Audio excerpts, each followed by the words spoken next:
Long Spit isn't just a spit, it's a village site.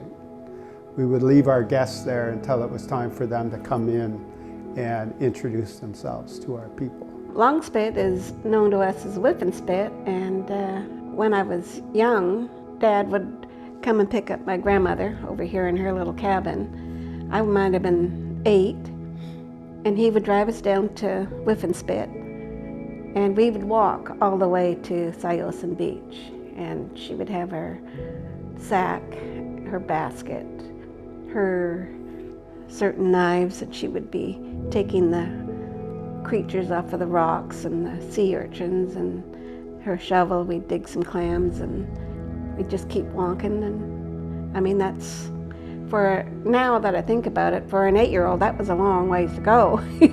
And we would spend, the majority of the day there, and then Dad would come and pick us up again. Lived off the land, as my father said. The other significant part of Long Spit is it's a duck net location. When the winds come in, you could lift the net up between 2 poles, and you would be able to harvest ducks by using the wind and with a net. And back in our ancestors' days, I guess you could say that was our refrigerator. When you talk about the changes that happened to Long Spit in the past, I could just say that it's just one part of many pieces to our territory. In the last 50, 60 years, they put rock on the inside of Long Spit, and it took away a part of the natural process that Creator gave us, and that is a healthy environment. Now, you have a bottleneck. You have one place for water to go in and one place for water to go out. Mother Nature works in its own way, and there's nothing we can do to change it. We did change it. We threw a whole bunch of stones there to stop water flow, and actually we hurt the environment. And like our ancestors said, our elders, it would open naturally, and then it would close naturally. Then it would open again, and it's doing its own course. It's doing its own action. It's making the world the way it's supposed to be.